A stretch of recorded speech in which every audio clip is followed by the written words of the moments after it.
And good day, good afternoon, good night, good morning, wherever you are. Hey, this is Dr. Dwain Woode.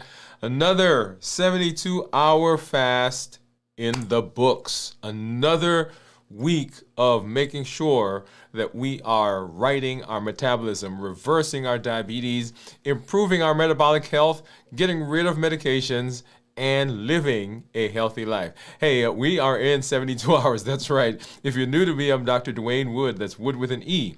The E stands for endocrinology. Here I educate, I empower, and I encourage you to take charge of your health and your life, avoid complications, go to the next level. We're creating the life we've always wanted, and we are living, that's right, we're living a limitless life. Welcome, wherever you're joining us from.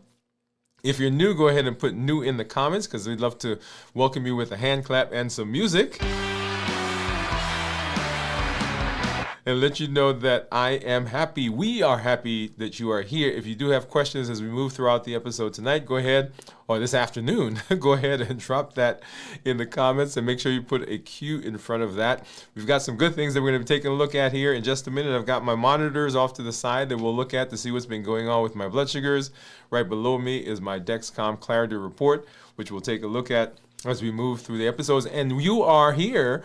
We are doing our complete review of fasting, how to prepare for the fast, how to get through the fast, and of course, how to end the fast. And you get to see what I'm going to eat right here. I've got it off to the side, what I'm going to eat here for the first time in 72 hours. That's right, 72 hours.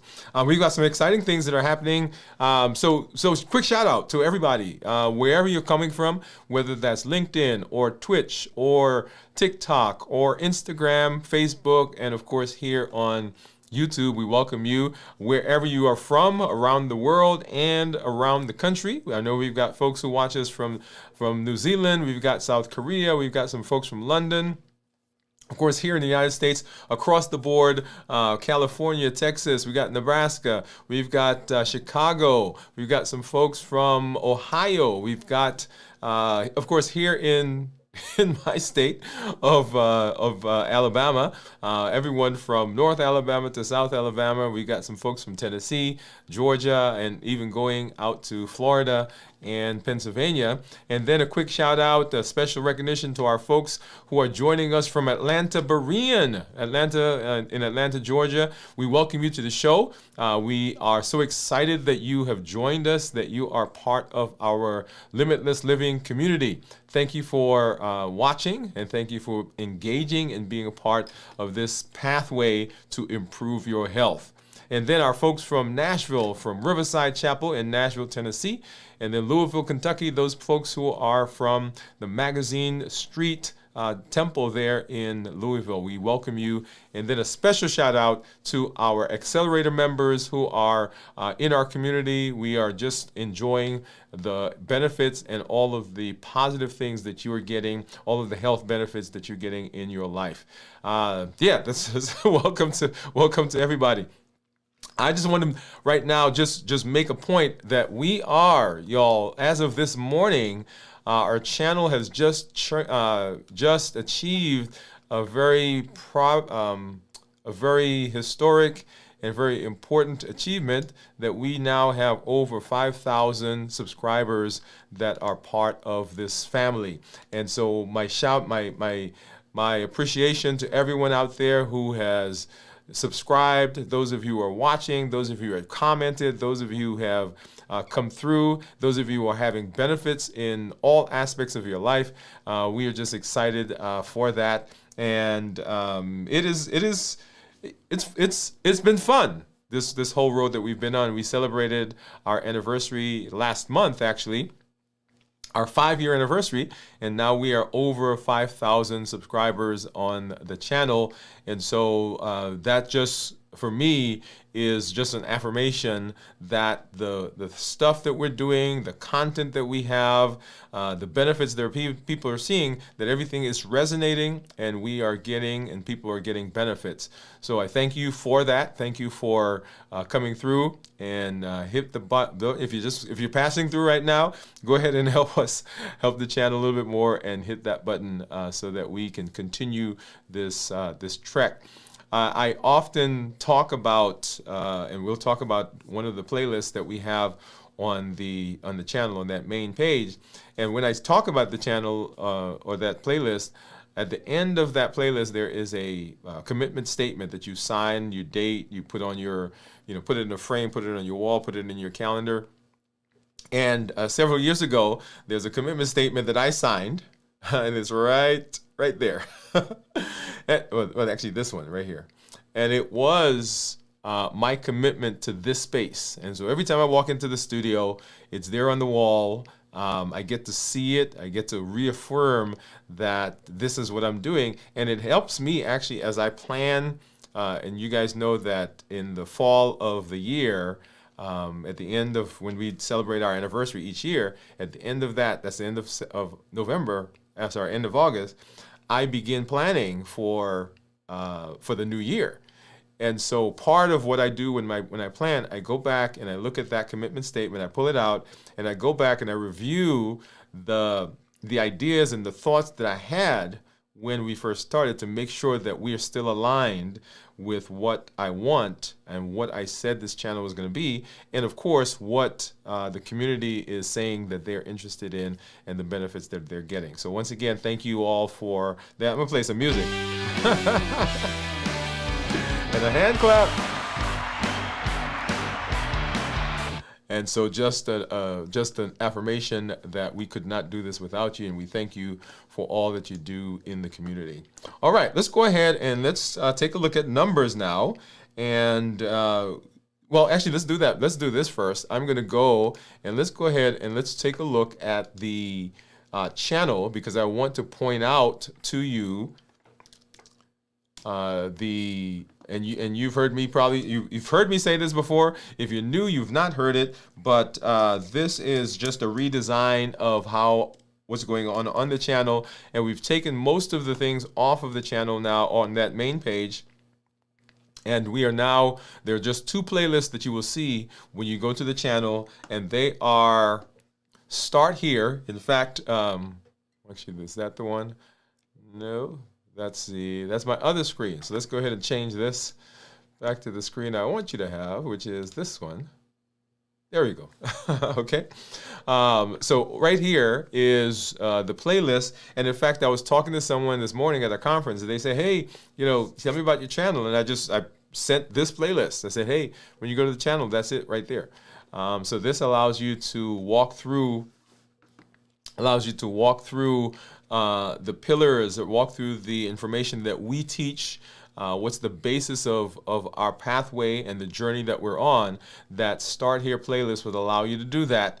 And if you go into the description, then you will see a PDF, a link for a PDF, and that PDF will help you to download. It's right down here, free PDF you download that walks you through the videos that are in that playlist. Okay, so Start Here. If you want to jump in, know, hey, what's going on, or hey, what is the teaching? What is the pathway? How do I get started with what you're doing? That's it right there. Go to playlist. If you're directing people to the channel, that's where I want you to send them, the Start Here playlist.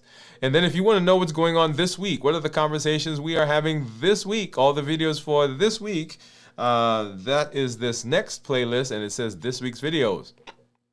And so this is all the videos that we've done for this week, starting with this video, what's happening this week, where I come on and talk about what we're going to be walking through during the week. And then, of course, our flagship show. After the show, I do a video there for our community members. And then we do our pop-ups where you get to see what I eat for the last time before I start the fast, and then we get into the rest of the week. So all those conversations that are happen in the this week's videos. Now, if you come next week to find out what's going on this week, it won't be there because you'll be in next week.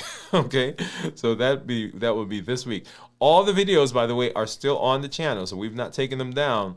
But once you get through this, it'll make reference to other videos, and then you can, of course, go into the channel to find out where the others are. All right, very good, very good. And then I want to also point you over to Dwain Woode, MD. Dwain Woode, MD. When it's similarly formatted, so it's very simple now. Up at the top is this montage that is a guy standing on the top, and I envision myself standing. I gotta get on the mountain and do this myself. Standing on top of the mountain and just realizing the expanse of the ability that he has to change the course of his life. Often we have this idea that we're limited in what we can do, but standing on top of that mountain and just looking out and seeing all of the possibilities now.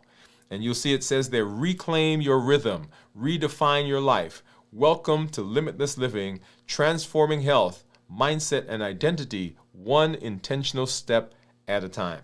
And if you scroll down, there'll be a welcome video there for me, welcoming you to the channel. And then here, the same things that we talked about on the channel, we have the, you can start watching, that goes to the playlist that we just described. And then right over here, you can go and download the PDF that walks you through. And like I said, at the end of that PDF, there is a commitment statement. Download it, sign it, date it, put it on your wall, and every time you look at that every day, it is a reminder of the commitment that you're making to your health. And then scrolling down just a little bit more, for if you are tired of being on this hamster wheel of trying this and trying that, weight going down, blood sugar is not controlled, high blood pressure, high cholesterol, heart disease, strokes, fatty liver, and you want to get off of that wheel, go ahead and hit this button right here. It says find out more, and that will help you get into our accelerator program where we institute and implement all the things that we're learning and get that as a permanent fixture in your life to help you continue to move through your health space. And then below that is, of course, our podcast. If you are someone who listens, you can go there and you can listen to the shows also in your car as you're traveling. They're all there. All right. So with that said, let's go ahead and let's hop over and let's take a look at blood sugars. And you are looking right now at my Freestyle Libre, and right now my Freestyle Libre says that my blood sugar is 56. And you see down here for most of the day, it's been in the red, which means it's been below 70 according to the Freestyle Libre. If I look at my reports, time in range, this big number right in the middle, you see it says 80% time in range, and then down below you see it says 20%, and those are 20% low blood sugars. That typically happens when I'm fasting. And so if you add 80 and 20, so all of my blood sugars have been either 80 in range or below range. And like I said, those are usually during fasting. If I go to the 90 days, so 84% in range, and then 16% have been in the low values. If I go and look at my average blood sugar for 14 days, you'll see this line right here, and you'll see my average blood sugar has been 90 over the course of the last 14 days.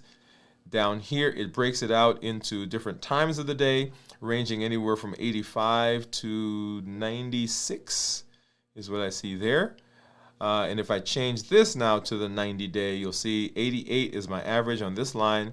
And then once again, breaking it down into the different times of the day. I love this graph because it tells me at different times of the day what's going on, what my blood sugars are, and helps me to kind of pinpoint where there may be some problem areas. Okay?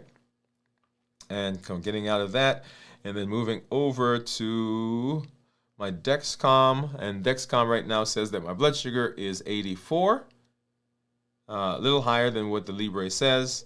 And if I look at the last 24 hours, I can scroll through those numbers, putting my finger over, and we're looking at this graph down here. So 80s, 90s, 80s, 90s, 93, 94, in the upper 80s, low 90s, went up to in the hundreds there for a little while.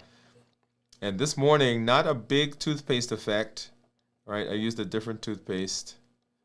So look at that, 98, 103, 104, 106. And then, of course, coming to where we are right now, okay? All right, let's go ahead and let's take a look at what those numbers are according to my Keto Mojo and my Contour.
57 is what the contour says, and 84 is what the Dexcom says.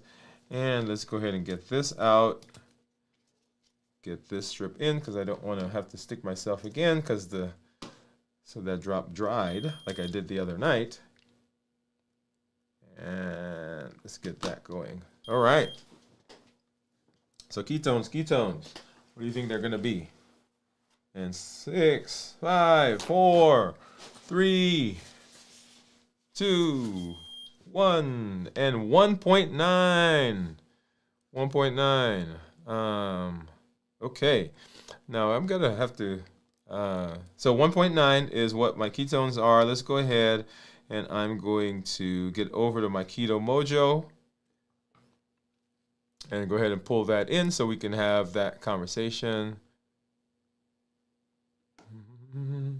Okay, and so let's pull this up. So when we talk about ketones, remember ketones that are less than 0.5 are considered normal, 0.5 to 1.5 considered nutritional ketosis, and then above 1.5 considered therapeutic ketosis. Let me go ahead and do over to this view. And when we look at those numbers, if we're fasting and we're looking to get into ketosis, right? So because sometimes you can fast without wanting to go to ketosis. If you are on a ketogenic diet, and of course, if you're doing a fasting mimicking diet, which once again, if you're wanting to get into ketosis, then we want ketones that are 0.5 or higher, because that means that we are having beta oxidation or fat breakdown as our body is using the fat from our cells, and it's using that in generating ketones so our bodies can function. So we're looking at these three numbers right here. 1.8 is what the GKI is, and that is my glucose to ketone index, and it's just a ratio of the glucose to ketones. We'll talk about that in a minute. And then down below there in the red is the glucose, 63, and then of course the ketones, 1.9. All right. So if we want to convert this, and so the ratio, you have to convert the glucose first of all. So let's go ahead and grab my calculator, and I had that up. So here's my calculator, and 63, let's clear that out. So 63 is my blood sugar, and you have to divide that by 18 to get international units. So when folks who are not in the United States talk about blood sugars, they typically give these numbers, like my blood sugar is 5, or it's a 10, or it's a, right? And so sometimes when you hear that, we're like, oh my goodness, that blood sugar is low. No, they are, so a 5, well, let's do that. So a 5 blood sugar times 18 would actually be a 90, okay? So that's when we talk about international units. So first we divide that by 18, that brings us to 3.5, and then we divide that by 1.8, which is what my ketones were, and we get that 1.9, which is this number right here. Okay, 1.9, actually I divided by the wrong number. Let's do this one. So 63 divided by 18 divided by 1.9, and that gives us 1.8, which is getting right here. So 1.8 is our number, okay? And so that's the ratio of the glucose to ketones. So we want the ketones to be high. We want the glucose to be low normal, and we want the GKI to be low. All right, so let's go ahead and let's take a look at our graph. Now you'll see here, let's go back a little bit. So the tan line that you see is blood sugar, and the turquoise dashed line that you see there is my ketone.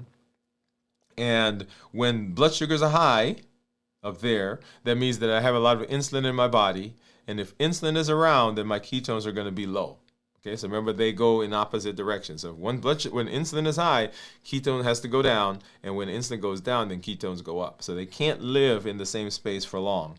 And so as my blood sugars have started coming down, so it went from 131 down to 74, my ketones went from 0 essentially up to 0.7.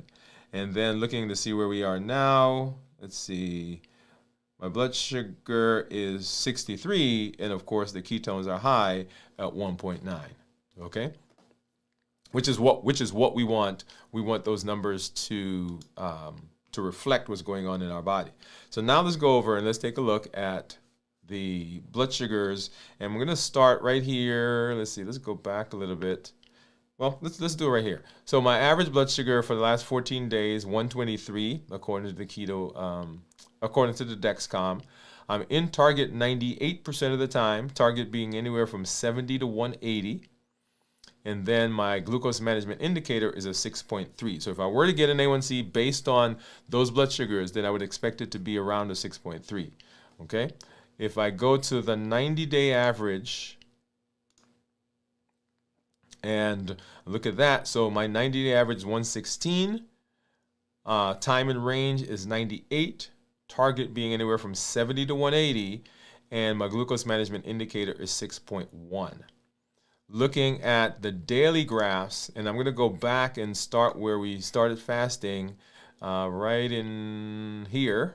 So this is where we started fasting. We started fasting right around 1 o'clock, a little after 1 actually. So let's start at 2. So 120 is what my blood sugar is. If you've not done so, go back and watch the show where we did, you saw what I ate, and then you'll be able to track what the blood sugars are doing. So 120, scrolling down, so 120, 120, and going now, but about 12 hours later, 126. Coming into the next morning, which is now Wednesday morning, in the 120s. Right there's toothpaste effect, so we went up to about 140, and here I believe it was 145 was the highest, and then we started coming back down into the low 100s, dipped below 90 there a little bit, hundreds, so straddling that 100 line. So this is now, this is 33 hours coming into the next day. And we're in the low 100s. There's our toothpaste effect up to about 130. And then back down into the, once again, straddling that 100 mark. And then dipping below 100, staying in the 80s for the rest of that evening. And then coming into this morning now, we're in the 90s. And as I told you, I changed my toothpaste this morning. So we're in the 80s, 90s, and we did go up, but not as much as we normally do. So look at that. We went to the 80s, 90s, up to like 103, 105 is the highest that I see there, and then continued coming back down, right into the 80s. So that's what's been going on blood sugar-wise over the last several days. Let's go ahead and let's say hello to our community members. I see you guys out there. Let's say hello. And I see Kenty. Yes, Kenty says congratulations on our subscriptions. So 5,000. We're over 5,000 now on the channel. So thank you, all of you who are who've been out there, who've been helping, who've been watching, and who have subscribed. Thank you guys for coming through and hanging with us. Kenty says, great to be with you. Thanks for coming through and hanging out from all around. And Kenty, what time is it, by the way? Bowie says, hi, everyone. Kenty, hello, Bowie. Bowie says, happy Friday, I'm assuming. Happy Friday or Saturday for you, Kenty. That's right. 6 a.m. Okay, so if I had gone down lower, I see 6 a.m. over there. So thank you for coming through. We gotta take a trip. We got several trips we gotta do. It's 2 p.m. Friday here. Bowie says, LOL. Lost sound just went out. Yes, sound just went out. Yep, back on. I gotta go see which screen that is that does that. Bowie, are you in Nashville? Isn't it 1:20 in Nashville? I'm in Chattanooga, says Bowie. If I drive 7 minutes west, I would be in Central Time Zone with the doc. That's right. Isn't that crazy? Can't you say I see? Thank you. Guessing ketones 1.5. Pretty good.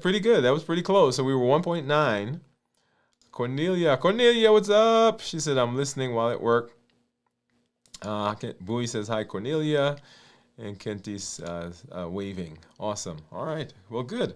Yeah. So so it's interesting. The time zones that we have is, yeah, very interesting. So let's go ahead. We're gonna get into our fasting discussion. So let's go ahead and let's do that now. And let me pop something up here.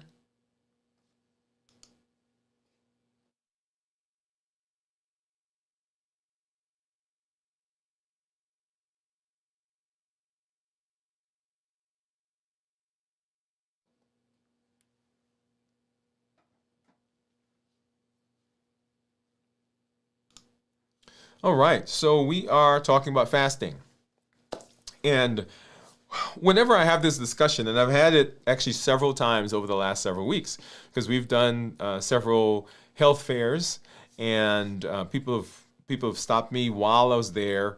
In the office, of course, we have that conversation all the time. And as I am writing my metabolism, in fact, as I'm going around to my personal physicians, and having visits with them, because I'm diabetic, so I go through the same thing, right? I don't take care of myself as a physician in terms of I don't manage my own diabetes. I go to someone else as another physician who manages my diabetes. And as I'm talking with them also, just like I'm talking to the folks outside at the health fairs, I get the questions about fasting. And the questions usually revolve around the benefits of fasting, whether fasting can do the things that we are saying that it does, and whether the fasting is responsible for what they're seeing in me. Okay? And so let's unpack that a little bit as we get into the discussion about fasting. So fasting has been around for a long time. So fasting is not new to our modern era. Fasting has been there. Fasting has been done for religious reasons, for societal reasons, for cultural reasons. Fasting has been done for mindset reasons. Lots of different things have been involved in fasting. And so as we are walking into fasting has been, there are people out there who have been fasting for whatever their reason is for a long time. In fact, growing up as a child, in our church, we fasted. And if you attend any church or synagogue or mosque or anything, you know that fasting is an integral part of what people do. When we think about going into the new year, a lot of people do a fast. Basically it's a cleansing. Or if people are doing, they want to reset their body, right? So people are now starting doing fasting. And so fasting has been around. And the new idea about fasting is not really new, other than we are beginning to understanding a lot more about our bodies, about how the body works, how the body functions. And in thinking about how the body works, fasting is really a integral part of what goes on in the body, and it is a good thing and a good way to begin resetting the body. So when we go to sleep, right, we go to sleep and we're sleeping an appropriate amount. Now, if you go to sleep and you sleep for 5 hours or 3 hours or 4 hours, right, that's not what I'm talking about. So our normal circadian rhythm is more than 7 hours. It's 8 or 9 hours. And so for 8 or 9 hours of our day, we are not eating because we're resting, we're recuperating, we're regenerating. And during that entire process, our bodies are utilizing the food that we ate for all the things it needs to do. So the body is designed rhythmically to have a period of time when we don't eat. And in fact, if you think back to our history, even other than when we were sleeping, there was a big period of our time during the day when we weren't eating. So the modern idea of snacking and eating frequently to boost our metabolism is a new thing. It is not what we did in the past. Now, there's a lot of talk that we didn't eat a lot in the past because food was not available in the past. Well, that's one way to think about it, but we didn't eat a lot in the past because we didn't need to eat a lot in the past, and because we were busy in the past, right? Think about, our parents and grandparents and how they worked and the history of humankind, right? There was not this ready access to food that was around. The refrigerator is a modern invention, and so just having stuff around to eat was not what we did. Thinking back to the disease processes that we used to have, people became ill and they passed away because of infections or trauma or age. Those were the things that caused it. And as we've come forward into the modern era, we've been able to treat infections, we've been able to treat trauma. And so those are not the major things. Now we are having diseases related to lifestyle. And a big part of the lifestyle is how we move and how we eat and the stress we're involved in. And so fasting comes in as a way of resetting all of that. Because when we're fasting, we're not putting anything in. So the body's resting, the GI tract is resting, the body's utilizing the food that we have. When we fast, we decrease the insulin in our body. And insulin is one of the primary culprits in the modern metabolic disease process. When we fast, because we're decreasing insulin, our appetite goes down. So that frequent eating that we do during the day, the snacking that we have goes down. And because we're not snacking, because we're not eating, the things that we normally snack on is not like celery, Brussels sprouts, and collard greens, right? We're snacking on carb stuff, carby things that put on calories. And when we fast, we decrease or reduce our sugar. So we decrease insulin, suppress appetite, reduce sugar. And that's the benefit of fasting.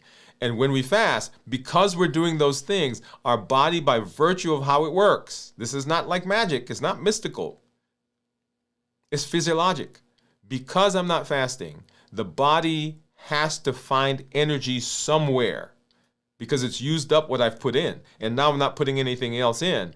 And when that point happens, then my body has to go to my stores called fat cells, and it has to begin using the energy that's there to give me what I need to function. So several things in that process just happened. So I started fasting. Because I started fasting, my insulin level goes down. When my insulin level goes down, my appetite goes down. Because I'm fasting, I'm reducing the sugar. Because I'm not putting anything in, my body needs energy, so it now goes to my fat cells, begins breaking those down, so my weight goes down. Because it's using ketones, then my body, there are certain parts of my body that like ketones. So I have mental clarity. When I'm fasting, my hormones change. So my cortisol level goes down. So my stress level goes down. My anxiety goes down. My sugar begins going down even further. When I'm fasting, my body produces growth hormone. Growth hormone preserves muscle mass, so I get bulkier. Notice all of that happens because of fasting. When I decrease my insulin level, insulin causes stiffening of my blood vessels. And now because my insulin level goes down, my blood vessels begin to relax and my blood pressure goes down. So I've just decreased blood pressure. When I'm fasting, because the body does not have food that's coming in and it has to package it and send it into the bloodstream to go store it, my cholesterol level goes down. When I'm fasting, autophagy, which is a cellular cleanup process, begins happening in the body. And so my body is now taking and recycling those broken, damaged parts of myself so that there are body parts, there are symptoms that people have like inflammation, like pain coming from inflammation, like neuropathy. All of those can improve.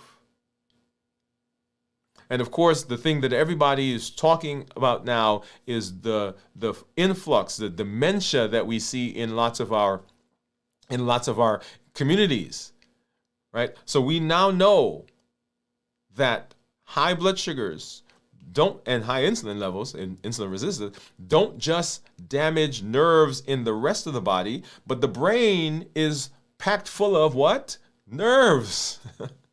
That's neuronal tissue that's there. And so just like it can affect my feet, neuropathy, it can affect all the other neuronal tissues. So we're seeing improvement now in all of these metabolic spectrum diseases.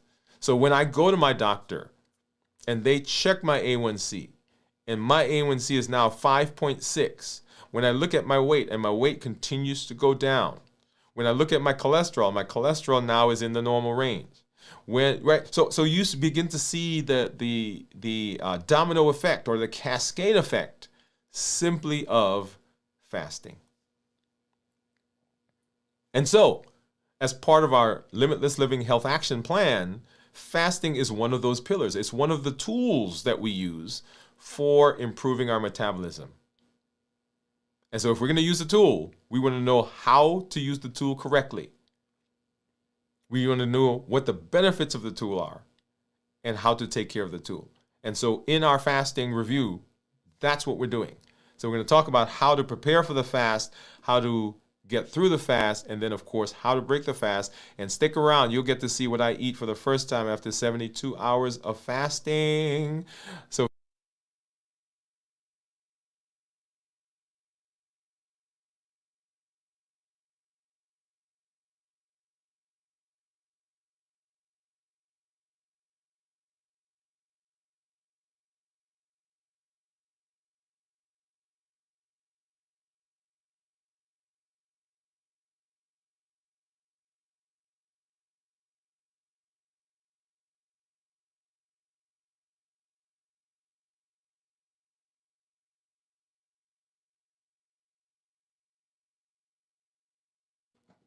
when I first started fasting, my concept of fasting was I'm not going to eat. That was it. That was the entirety of my fasting, my fasting plan. I'm going to not eat. And so I would just jump into fasting. I'm going to fast, right? In fact, I did fasting for several years, intermittent fasting, and okay, I'm not eating. Okay, what day are you not going to fast? Well, I guess I'll do it today. And then next week, okay, I guess I'll do it on Wednesday. This next week, I'll do it on Friday, right? So it was kind of haphazard. And so it just happened whenever. But remember, fasting is not just about not eating. Fasting is a lifestyle commitment that you're making. We talked about all the things that happen. So imagine all of those hormonal changes that are happening in your body.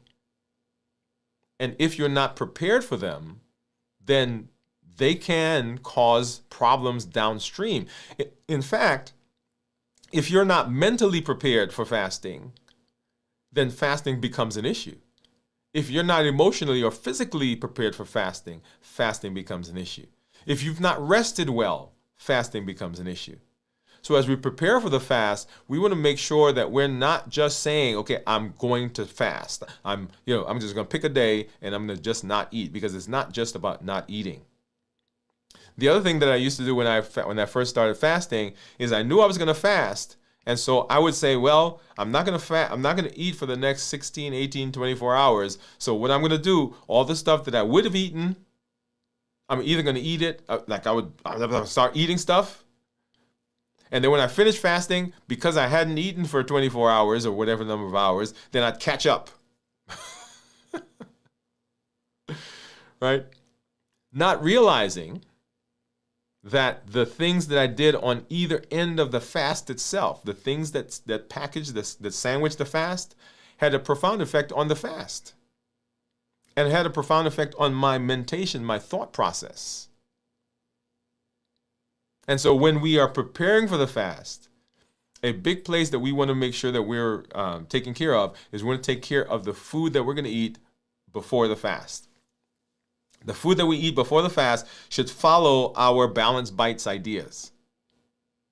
Balanced bites. So whole foods, minimize the processing, no added sugar, lean protein and healthy fats, starchy and non-starchy vegetables, tasty and flavorful, and portion controlled.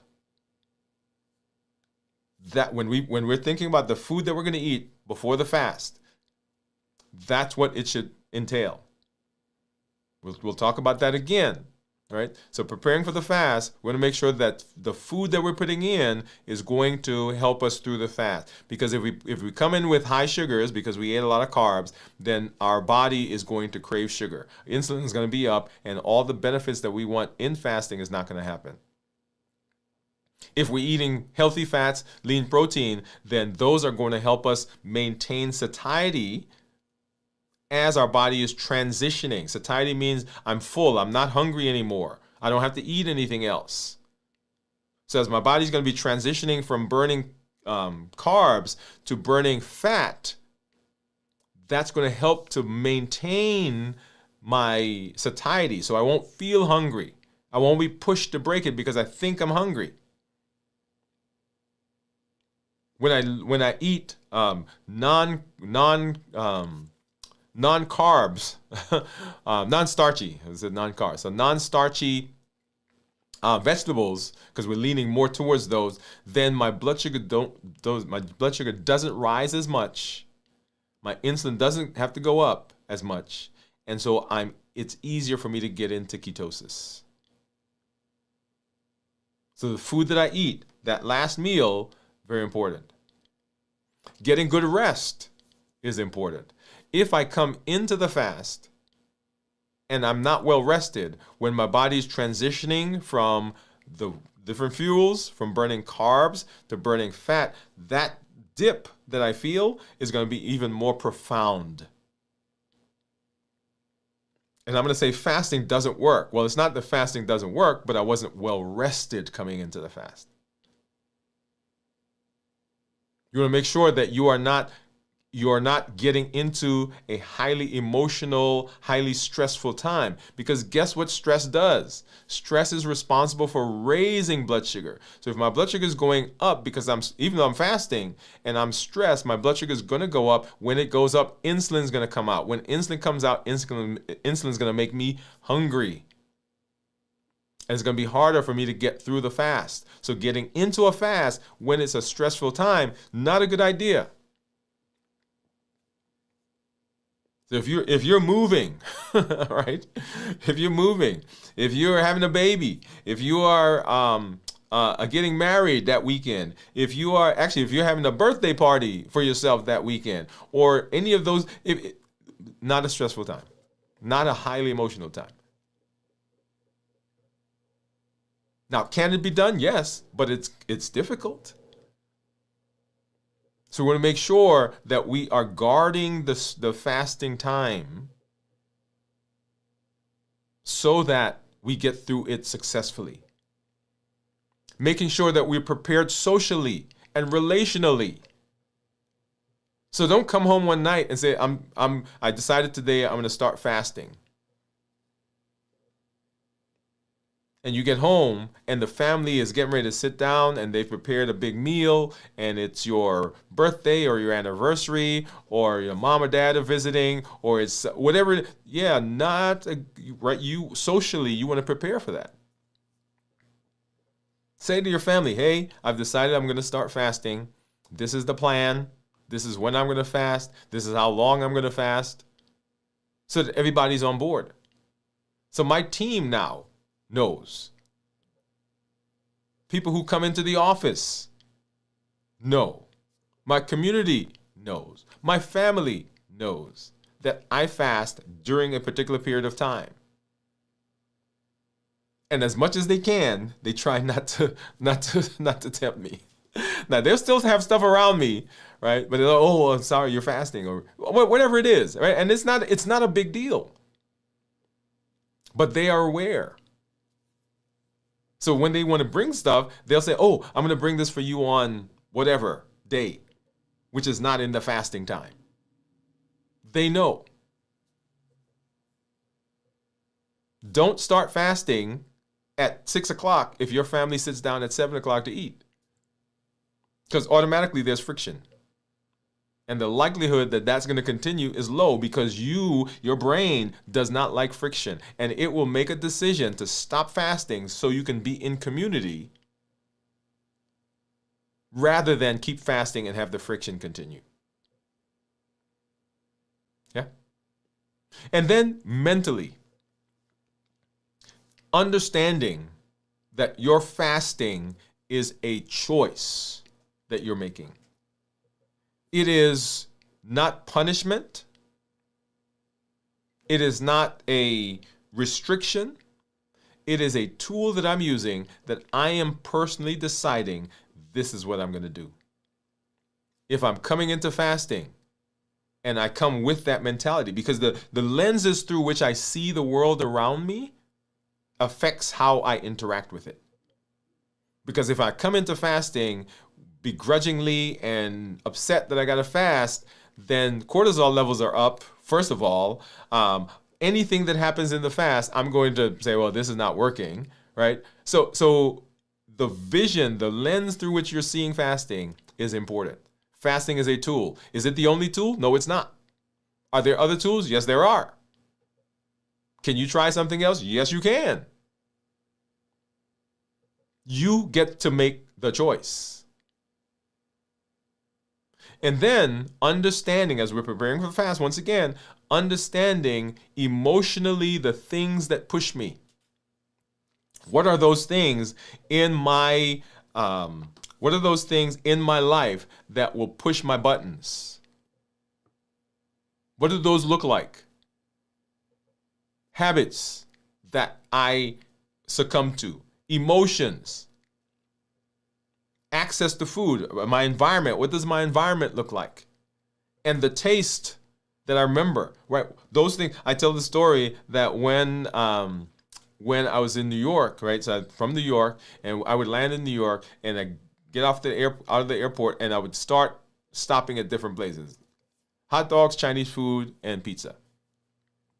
Boom, boom, boom. Hot dogs, Chinese food, and pizza.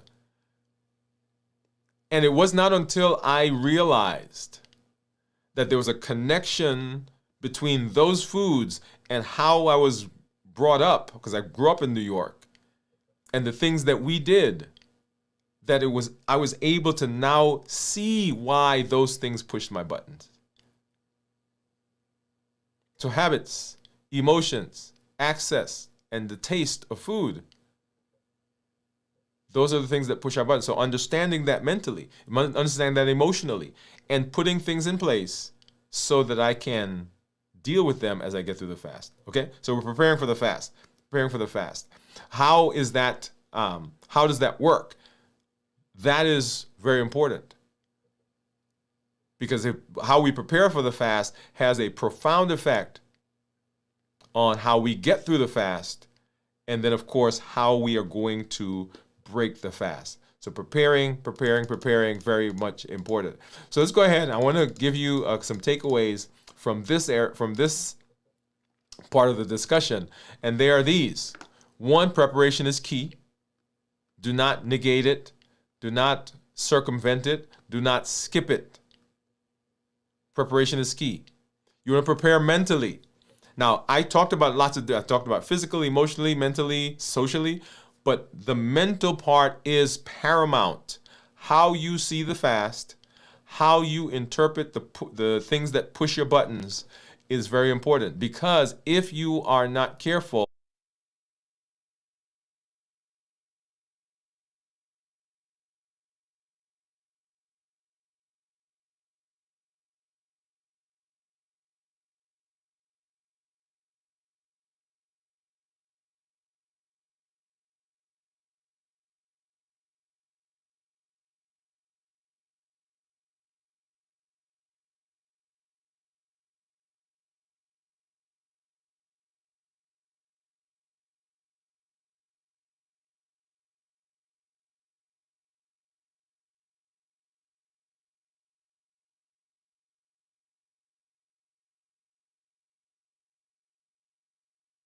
community.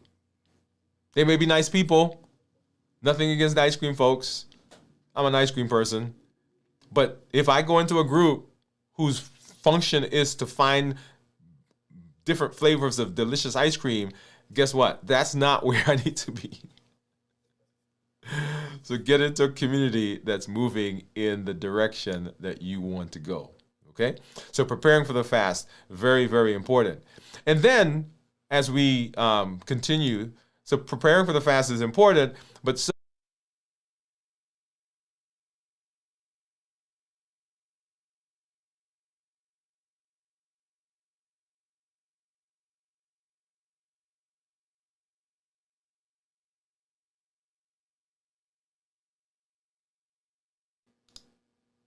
there we go. So let me do something here really quickly, y'all. Hold on a minute. Okay, there we go. Right. So getting into the fast, very, very, very important. So how does this work in our bodies? So our body is an amazing machine. It's an amazing machine. We are in the process of getting the machine right and doing the things that are required. So we're going to talk about fasting in a couple of different phases, but we're going to start with understanding a little bit about what goes on when we fast. So when we're fasting, when we stop eating, the first 4 to 6 hours is actually called the postprandial period. It is not called fasting. It's the postprandial period. This is the period where your body is taking the food. Your body's taking the food, and it is continuing to process it. It's continuing to shuffle it and put it in the places where it needs to go. Okay, that's what's happening when we stop eating. Those first several hours. It is not that. So fasting happens as we get past this postprandial period, or the beginnings of fasting. Let me say it that way. Okay, so first 6 hours. Energy levels are high, glucose is high, insulin is high because we just ate something. And the body's shuffling it away into the different places. Think of it like you just came in from the grocery store and you've got your bags of groceries and you're putting them into the different places. You're putting some in the refrigerator, the cabinet, you're putting some in the freezer, some in the pantry, put it in the drawers, you're taking the toilet paper and you're putting it in the bathroom, you're putting the soap in the washroom, whatever it is, you're just putting it in the different places. That's what's going on during this period when you stop eating. So when we start talking about fasting is at the 6 to 12 hours. So this is early fasting state. So the body has taken all the food, it's shuffling it, and it's gone into the different places, and now is beginning to, the insulin level is starting to go down because the glucose in our body is starting to go down. Because we've not been eating. Once again, remember that whole process? When you don't eat, you don't put anything in. When you don't put anything in, then glucose goes down. When glucose goes down, then our insulin goes down. So the insulin level is starting to go down. And as the insulin level goes down, because of the sugar going down, then our body starts looking, okay, we got to start soon getting energy from somewhere else. Glycogenolysis is happening. So the body has made glycogen in the liver when it sorts it when you first ate, and it stored it, and now it's going back to the liver and say, hey, my blood sugar is going down. Can you give me back some of the stuff that I gave you earlier? It's like taking all the stuff from the grocery store, putting it in the refrigerator in the pantry, and now you're getting ready to cook. You go back to the refrigerator and take the stuff out, and that's what's going on. The body is now saying to the liver, hey, I gave you some stuff to store. Give it back to me because I need to use it. Energy levels are beginning to fluctuate, right? Because the blood sugar is going down, the body's going to get some glycogen. Energy level goes down or sugar level goes down, the body goes get some glycogen. And every time it has to do that, we get a fluctuation in the energy levels. And the body has transitioned from the circulating glucose, the stuff that's in the blood, and it's getting sugar now from all the different stores. Not getting it from fat yet, because that's not sugar yet. But the glycogen is sugar. It's stored sugar. It's a big molecule of sugar. And so the body's taking that out and it's using it. But the blood sugar, the sugar that's in your blood, that is now going down. And so the body is now using other sources to make sugar in your body. All right? That's the early fasting stage. And then we get to the 12 to 18 hours, and we're transitioning now to using fat. Because the sugar in the blood is down, the body has gone to the liver and is taking that stuff out, and that is now starting to deplete. Because the glucose levels continue to go down because my body's using it, right? That's one of the benefits of fasting.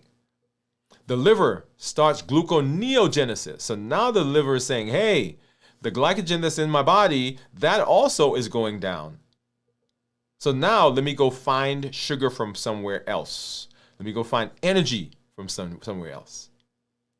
And it starts looking at non-carb sources to get energy. The ketone levels are low at this point. And because there's a fluctuation between the circulating blood sugar and the glycogen, and now the body's starting to look for other sources, people may see a dip in their energy. And if you are not well rested during this period, then you can get, you know all the stuff that comes, right? Lightheaded, dizzy, sweaty, right? You're irritable, hungry. We get those hunger signals. And that happens during this period as we're transitioning. Autophagy is starting during this time. Autophagy, once again, is that cellular cleanup process that the body uses to replenish, repair, recycle, right? It's taking all those broken, damaged cells, and we'll see that this is going to ramp up here in just a little while. But that's what's happening in this period. So we're transitioning to using fat. And then the 18 to 24 hour period, our ketosis begins. Oh yeah, love this period.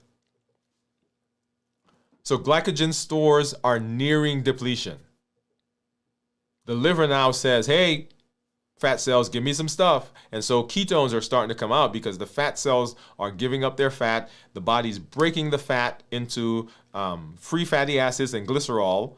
The free fatty acids go to make ketones. The glycerol goes to make sugar. That's why when you're fasting, or even when you have not eaten, people will say, well, why is my blood sugar still high? Well, the body still has the ability to make sugar. So first it's going to get rid of the sugar that's in your bloodstream. That's going to start going down. And then it's going to pull sugar out of your liver. That's glycogen. And when that's done, then it goes to fat. So let's go back to our initial thought. If I eat food that is highly processed, highly sugary, and my blood sugar is high, the body has to use up all of that sugar first before it even gets to the liver, and then use up the glycogen before it even gets to the fat cells. So most of the time, it never gets past the part of using up the sugar in the blood to get to the liver. So people say, well, why am I not losing weight? Well, you're not losing weight because by the time your sugar in the blood is used up and the body's getting to the glycogen in the liver, you start eating again. It's kind of like going to the grocery store, and you go to one of those big stores and you get the 1,000-pound bag of rice for like $2. And you come home and you cook some and you put the rest in the pantry.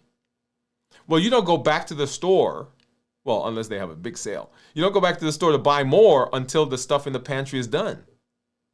But that's what we do in the body. Before the stuff that's stored is used up, we put more stuff in.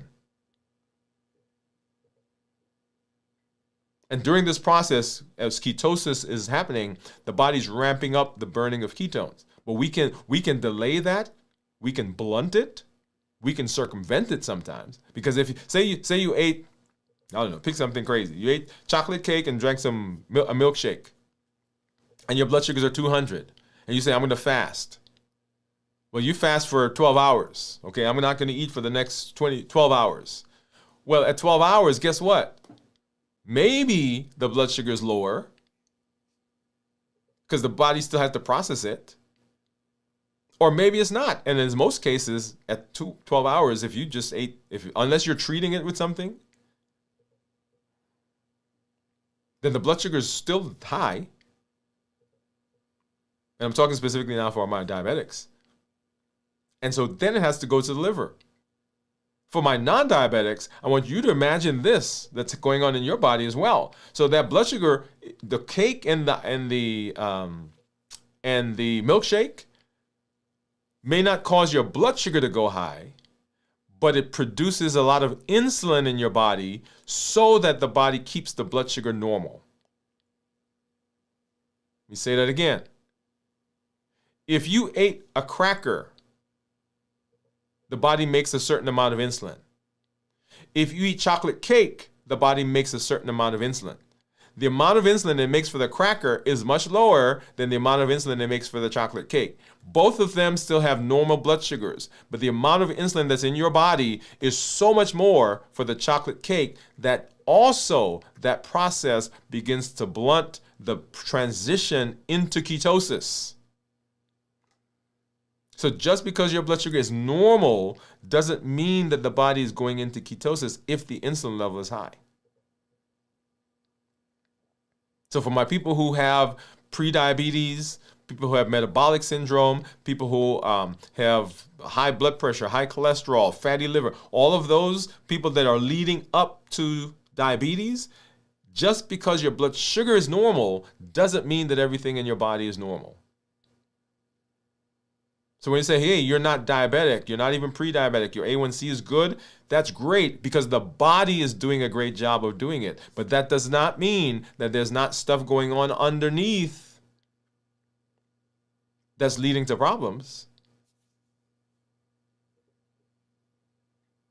So during this ketosis, when ketosis begins, the mental clarity begins to improve. And people start making connections, right? People are excited about, hey, look at this. I feel good. I get energy, right? Because now we're starting to get a sustainable, pure, more stable source of energy as the body's using ketones. And then we move from this period, from the 24-hour period, we go from 24 to our 30-hour, and we've fully fat adapted, meaning that the blood sugar in the bloodstream is low enough that my body went to the liver and it used up the glycogen, and now my body is burning fat cells, and those fat cells are producing ketones, and now I am getting a constant source of energy, right? We got a significant increase in ketones. The production is there. Fat oxidation is happening. Autophagy is in full swing, right? All of that's going on during this process. Energy levels are stable. And the ketones that were produced also help me with my hunger. So ketones will suppress the hunger. So all of this is happening in the fasting process. So when we are talking about fasting, understanding what's going on in the body, very important. And just like we talked about in preparation, you want to make sure that you are rested, that you are hydrated, that you are dealing with emotions, because if not, those emotions will push your buttons and it will cause problems here during the fasting process. And then also, so we talked about how do we prepare for the fast, how do we get through the fast, and then now how do we break the fast? And for breaking the fast, what is important is how we are going to do this. In particular, the foods that we're going to eat. So I'm going to go ahead and pop up my plate right here so you see what it is that we are going to eat here for the first time in our 72-hour fast, at the end of our 72-hour fast.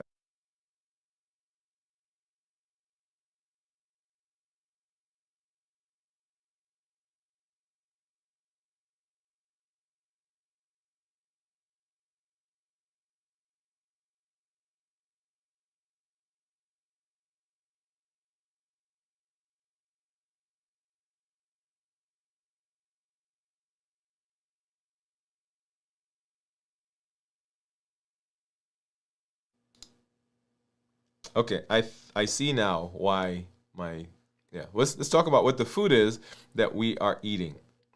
Let me go over here.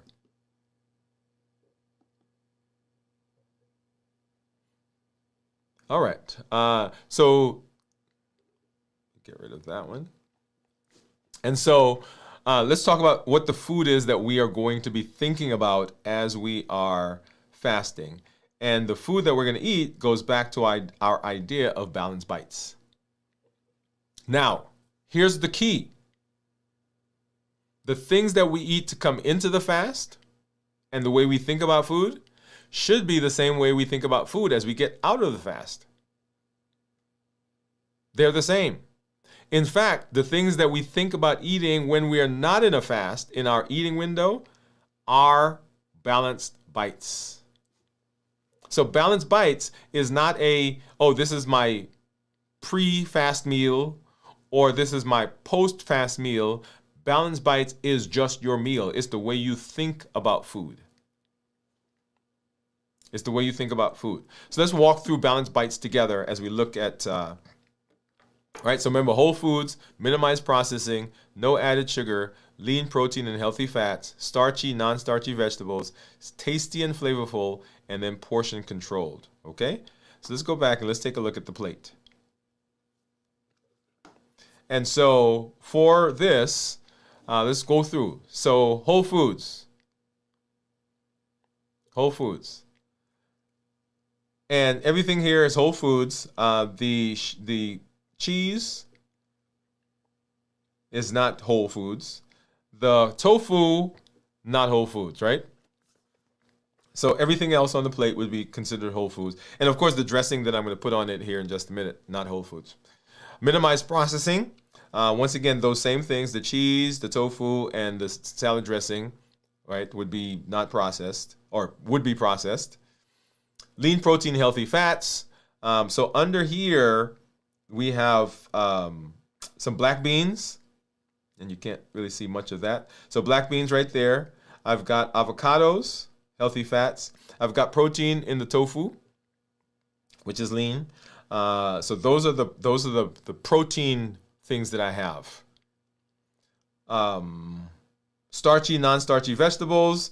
So not a lot of starchy vegetables, or actually no starchy vegetables. I've got lettuce, I've got cucumbers, I've got some tomatoes, I've got red onions. What else? That's it in terms of vegetables. Portion control, and this is a little bit bigger than one portion. And tasty and flavorful. Now, I haven't eaten it yet, but yeah, buddy. It's going to be tasty. Okay? So I'm looking forward to that. So that's how we eat. Not just for the fast, not just pre-fast or post-fast, but this is how we eat. This is how we think about food all the time. Okay? So let me go ahead. I'm gonna take a bite of this.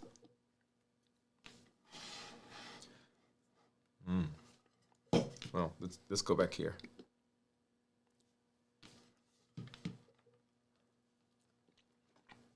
That's some of the tofu.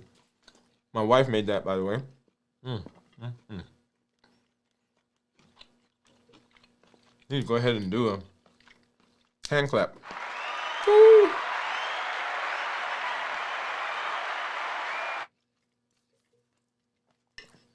Delicious. So when we're talking about eating, what we eat, pre-fast, post-fast, in our eating window, balanced bites is the idea that we want to keep in mind. That's the way we eat. That's the thought process we have. And we'll come back and we'll do a review of balanced bites so that we all understand what it is that we are shooting for and how that fits into our day. It is not a diet. It is not I'm going to eat like this for 90 days. I'm going to eat like this when I'm fasting. It is the way we eat in general. This is the plan.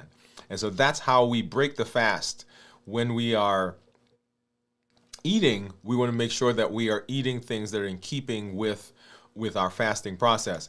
And just to review and give you some pointers on the fasting, here are some tips. When you're fasting, when you're breaking the fast, you want to make sure that you are monitoring blood sugars. I recommend everybody monitor your blood sugars. It doesn't matter whether you're diabetic or not diabetic at all, because understanding how your body responds to sleep, to stress, to activity, to food, very, very important. Monitor blood sugars. Also, portion control. Make sure that you are having the right portions, because often it's not that people are eating the wrong thing, but they're eating too much of the right thing. Eat slowly. Don't just rush it up, right? Don't just gobble it up. When we eat, it takes about 20 minutes for the signal to get from our stomach to our brain. And by the time we shove the stuff in, if we're not careful, we end up overeating. And then, of course, avoid sugary, highly processed foods, which goes right along with our balanced bites idea. We want to make sure that we are not undoing the things that we've done in the fast itself.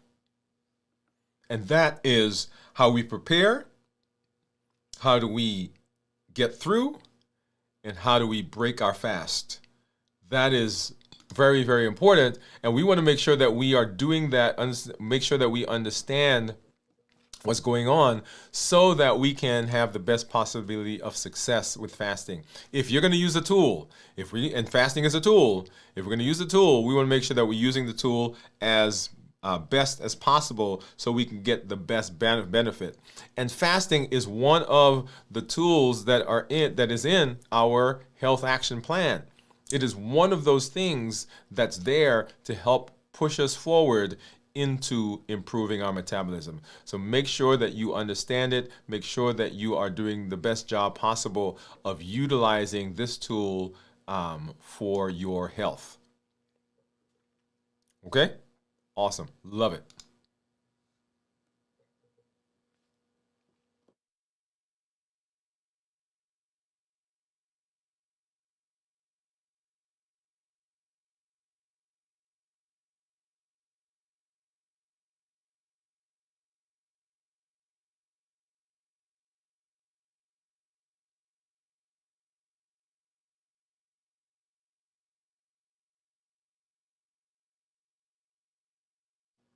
All right, and so that is our fasting. Fasting, such a powerful way to improve and right our metabolism. If you have been dabbling, if you've been thinking, if you've been kind of circling fasting, you want to jump in. This is a great place to do that. We've got an amazing community. We've got an amazing group of people who are fasting on a weekly basis. And I fast myself on a weekly basis as we move through this space of improving our health. And if you're going to do it, jump in, join us as we start our fast. We usually do that on Tuesday afternoons. We do a pop-up. You get to see what I eat for the first time or the last time before I start the fast. We do the check-ins as we go through the week. And of course, we end our fast here, as you saw, with this show where we review fasting and talk about the foods that we are eating. Let's go ahead and I'm going to say hi to some of our community members. And I do see a question. And let's see. Let's go here. Let's see. Okay, so Bowie says, I have a question. If metformin reduces gluconeogenesis in the liver, does that mean it prevents the liver from reducing its fat stores as well? Okay, let me see if I can get that. So, if metformin reduces gluconeogenesis in the liver, does that mean it prevents the liver from reducing its fat store as well? I think I understand what you're saying there, Bowie. Well, let me see if I can get into that. So what she's pointing out is that one of the things that metformin does is reduces sugar from coming out of the liver. Basically, reduces the gluconeogenesis. And one of the things that happens there is that process doesn't, or process is used to treat blood sugar. In other words, what we're doing is essentially stopping the liver from producing the sugar, and so it doesn't show up in your blood. If you hear me ask the question, and the question that I ask when it comes to insulin is, when you go to the doctor and they check your A1C, then your blood sugar is normal. A1C is good. But where did the sugar go? Because you ate it. Where does it go? Well, the sugar gets stuffed into other places. Right? And so even though the blood sugar is normal because the liver didn't release it, the sugar hasn't evaporated. The sugar is still there. And the sugar is still causing problems on the backside. We may not see it on this side. It's kind of like having a quilt, right? So the quilt is up, and you're looking at the top of the quilt. But if you turn it over, it has all the strings and all the stuff right, to create it. So the top of it looks great, but the bottom has all the stuff. And so when we look in the blood, we're looking at the top of the quilt. But if we look underneath now, we get to see all the things that are going on. And that is the stuff that's being stored, like sugar. Well, fat in that case. So the fat is still there, but we just have, in our blood, it's normal. I hope that answers your question, Bowie. And then, so I'm glad that you guys are hearing me. I think I figured out what the issue is. Thank you, by the way, for pointing that out, Kenti. Very good. That helps me pinpoint where it was. Okay. All right, y'all. And so we teach the Triple E formula for success. When I talk, when I'm giving my presentation, when we're on the show, when I'm out talking to people, I'm thinking Triple E formula for success. Educate, empower, and encourage. Educate with the shows, with the blogs, with the conversation, with your understanding of how your body works. Empower with the tools that we are learning. One of the tools is fasting. And encourage with the community. So I love the fact that you guys are here, that you're interacting, that you're telling us what's going on in your lives. Join our accelerated program so you can infuse that into your body and into your mind, into your life as a permanent fixture. And then come on back and hang out with us as we go. So we educate, we empower, and we encourage with the community that's here. Are you aligned is the other concept that I want you to get. So when I teach Triple E formula for success, but when I talk to people, when I'm looking at what they're doing, I'm looking in their lives, and they're telling me what's going on, I'm looking for rhythm, alignment, and structure. The rhythm, what is the purpose? What is the function? What do they want to do? What is their goal? Are the things they do, the alignment, are the things they do in keeping with what they say they want to do? And then do they have structure in place to make that happen? Rhythm, alignment, and structure. So we've spent time educating. You've had the tools, empowering. The community's here, encouraging. It does not take effect. It does not have power, though, unless you infuse it with your behavior. Have you figured out what your why is? Have you figured out what your goal is? Are your behaviors aligned with that? Are they taking you in that direction? And do you have a structure in place to keep it consistent and to help you do it long term? And that's what we do here on the channel. Our goal is to keep you alive as long as possible and to keep you as healthy as possible so that you can do those things that you want to do. You can wrestle with the grandkids. You can go on vacation with your family. You can come out of your house without being restricted by immobility. You can decrease your chances of heart attacks, decrease your chances of strokes. You can see your daughter, walk your daughter down the aisle.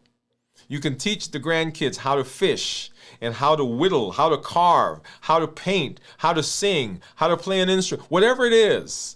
Our goal is to keep you alive as long as possible and help you to stay as healthy as possible so you can enjoy those things. And that is what limitless living says. It is not, we are not going to be confined. We're not going to be restricted. We're not going to be stopped. We're not going to let anything from outside or anything from inside prevent us from doing what we need to do. We're showing up with our best self, our best health, and our best plans, and we are living limitless lives. Hey, this is Dr. Dwain Woode. That's Wood with an E. The E stands for endocrinology. I encourage you to take charge of your health and your life, avoid complications, go to the next level, create the life you've always wanted, and live a limitless life. We'll be back tomorrow night at 9 o'clock for this week, for a video from the vault, and on Sunday morning, This Week in Review at 6 a.m. Central. Thank you. Have a great weekend. We'll see you on Monday for another episode of Dwain Woode MD Live as we continue our trek to improve our health. All right. Have a good weekend, everybody. Bye-bye.